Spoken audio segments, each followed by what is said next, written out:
Bismillahirrahmanirrahim. Assalamualaikum warahmatullahi wabarakatuh.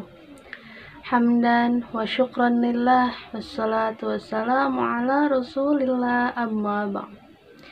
Halo anak-anak, bertemu lagi bersama Ibu di mata pelajaran fikih. Nah, di pertemuan kali ini kita akan membahas mengenai pengurusan jenazah. Ada berapa sih langkah-langkah pengurusan jenazah itu? Di pertama, kita memandikan, lalu mengkafani, lalu menyolatkan, dan yang terakhir kita menguburkannya.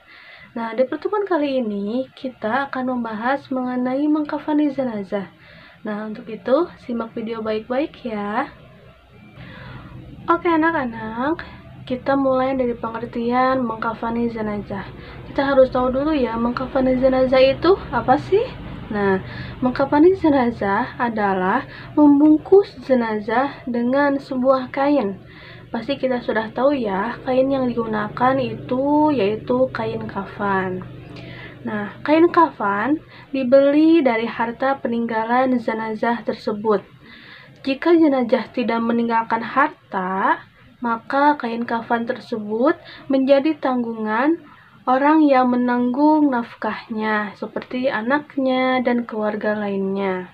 Jika yang menanggung nafkahnya juga tidak ada, nah, maka kain kafan diambil dari Baitul Mal atau menjadi tanggungan kaum muslim yang mampu di lingkungan kampung jenazah tersebut berada.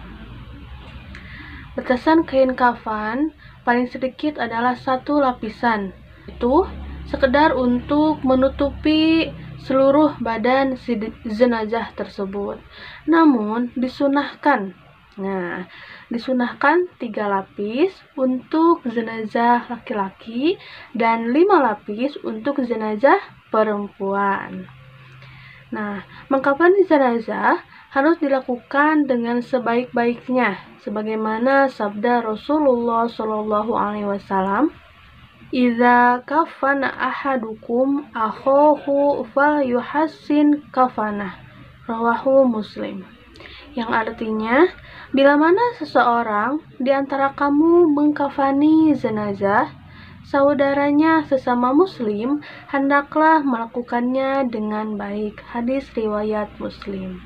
Berikut ini adalah beberapa ketentuan dalam mengkafani jenazah. Beberapa hal yang perlu ataupun yang harus diperhatikan dalam mengkafani jenazah diantaranya yaitu yang pertama, jenazah laki-laki disunahkan 3 lapis kain kafan. 3 lapis ya. Sedangkan perempuan 5 lapis. Sedangkan riwayat dari Siti Aisyah, artinya Rasulullah SAW dikafani dengan 3 lapis kain putih bersih yang terbuat dari kapas, tidak ada di dalamnya baju dan tidak ada pula sorban. Hadis riwayat muttafaq alaih. Yang kedua yaitu kain kafan disunahkan berwarna putih. Ini sunnah ya. Berdasarkan hadis Rasulullah SAW yang artinya, pakailah pakaianmu yang putih karena sesungguhnya kain putih itu sebaik-baiknya kain, dan kafanilah mayat kamu dengan kain putih tersebut. Hadis riwayat Abu Dawud. Yang ketiga yaitu jangan mengkafani jenazah secara berlebihan. Rasulullah Shallallahu Alaihi Wasallam bersabda, yang dimana artinya, janganlah kamu berlebih-lebihan memilih kain yang mahal untuk kafan, karena sesungguhnya kafan itu akan hancur dengan cepat. Hadis riwayat Abu Dawud. Jadi kita tidak boleh berlebihan dalam mengkafani jenazah. Misalkan kita membeli kain dengan harga yang mahal, jangan itu berlebihan. Nah, sebaiknya kita biasa saja dipakai, yaitu menggunakan kain kafan. Untuk selanjutnya yaitu cara mengkafani jenazah. Setelah jenazah selesai dimandikan, maka jenazah tersebut langsung dikafani. Dalam mengkafani jenazah, hendaklah dilakukan dengan baik, sebaik-baik mungkin, menggunakan kain yang baru, bersih, dan suci, serta tidak harus mahal harganya. Sabda Rasulullah Shallallahu Alaihi Wasallam, "Idza kafana ahadukum akhahu falyuhassin kafanah." Rawahu Muslim. Yang artinya, bila mana seseorang di antara kamu mengkafani jenazah, saudaranya sesama muslim hendaklah melakukannya dengan baik. Hadis riwayat Muslim. Tata cara dalam mengkafani jenazah adalah sebagai berikut. Yang pertama, letakkanlah tali pendek pada posisi kepala dan kaki untuk mengikatnya. Panjang 60 cm pada lutut dan tali panjang pada perut dan dada. Jadi jumlah talinya yaitu 5 helai tali. Yang kedua, bentangkan kain-kain kafan yang telah disediakan sebelumnya sehelai demi sehelai. Jika perempuan itu 5 dan laki-laki itu 3. Dan yang ketiga yaitu menaburinya dengan wangi-wangian. Biasanya kita menggunakan kamfer ataupun parfum. Lembaran-lembaran setiap helai kain kafannya. Setelah itu, secara perlahan-lahan jenazah diletakkan di atas kain-kain tersebut dalam posisi membujur kalau ingin menaburi tubuhnya dengan wangi-wangian. Jadi, kita menyesuaikan tempat juga, bagaimana tempat itu nyaman dalam proses mengkafani. Kalau bisa, kepala si jenazah tersebut berada di sebelah utara. Untuk yang selanjutnya yaitu yang kelima, semua rongga badan yang terbuka yaitu kedua mata yang telah terpejam, tentunya hidungnya, dua lubang hidungnya, mulutnya, telinganya, yaitu kening, hidung, kedua telapak tangan, kedua lutut, dan kedua ujung jari jemari kaki dari jenazah tersebut. Terus lipatan-lipatan badan seperti ketiak, lutut, bagian belakang, dan pusar ditutup dengan kapas yang telah diberi wangi-wangian juga. Yang selanjutnya yaitu kedua tangan jenazah diletakkan di atas dadanya. Tangan kanan di atas, tangan kiri di bawah. Persis seperti orang yang sedang bersedekap, sedang sholat. Nah, jadi ini tangan kiri, ini tangan kanan. Nah, disimpan di dada. Tidak kelihatan ya, mohon maaf.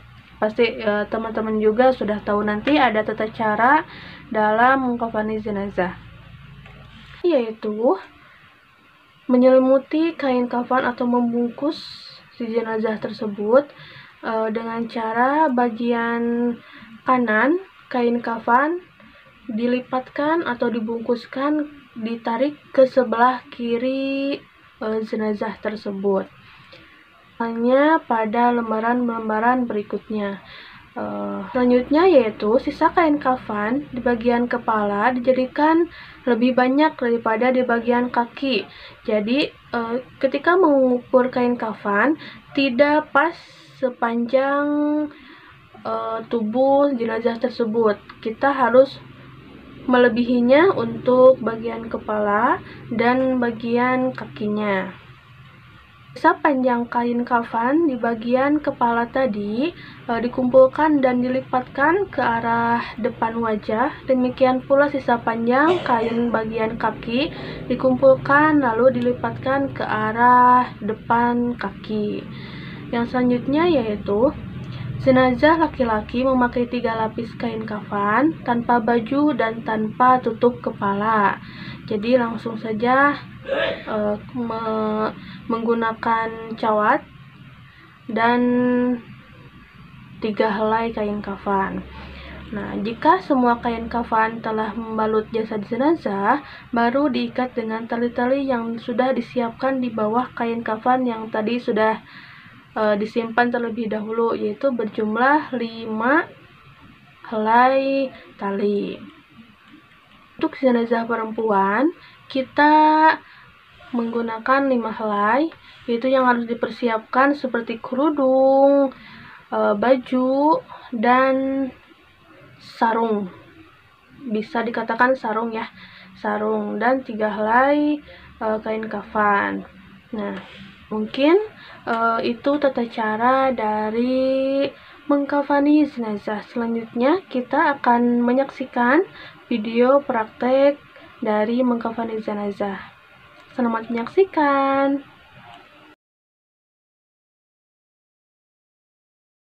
Nah, ini kita terlebih dahulu bentangkan 5 tali untuk mengikat jenazah sebelum membentangkan kain. Setelah membentangkan 5 tali, lalu bentangkan kain kafan sampai dari lapisan 1 sampai lapisan ketiga secara rapi dan tertata. Lalu pastikan kainnya sudah diukur besar dan panjang jenazah tersebut. Di setiap helainya juga taburkan kamper yang sudah dihaluskan dan disaring. Letakkan sarung di daerah pinggul sampai kaki, dan setelah itu letakkan baju di daerah atas. Bentuk bajunya bebas, yang penting menutupi badan dari jenazah tersebut. Lalu rapihkan supaya saat jenazah disimpan tidak diatur lagi. Selanjutnya yaitu letakkan kerudung di bawah baju yang sudah tadi disimpan. Kerudung juga bisa berbentuk bebas, mau seperti apa, tetapi kita mengambil simpelnya saja yang seperti biasa dipakai, yaitu berbentuk segitiga. Lalu siapkan kapas yang sudah dipisahkan untuk menutupi bagian badan dan persendian badan jenazah, seperti bagian mata, kaki, lutut, tangan, siku, pundak, dan lain-lain. Lipat dua kain kafan supaya tidak keinjak saat memindahkan jenazah yang sudah dimandikan, baik itu sebelah kanan ataupun sebelah kiri. Lalu simpan mayat ataupun jenazah tersebut. Nah, ini contoh ya. Pastikan tangannya sudah rapat dan kakinya juga sudah rapat, dan kemaluannya juga sudah ditutupi oleh cawan. Lalu tutup bagian persendian dengan kapas, mata, kaki, lutut, tangan, dan pundak, juga siku. Setelah itu beri wangi-wangian, minyak wangi ataupun kamper ke daerah jenazah tersebut. Lalu buka lipatan yang tadi dilipat. Nah, mulai melipat, yaitu melipat sarung terlebih dahulu satu bagian dan rapihkan. Setelah sarung dilipat, langsung baju yang sudah tadi disiapkan dirapihkan juga. Nah, lalu sarung yang sebelah kirinya dilipat dan dirapihkan.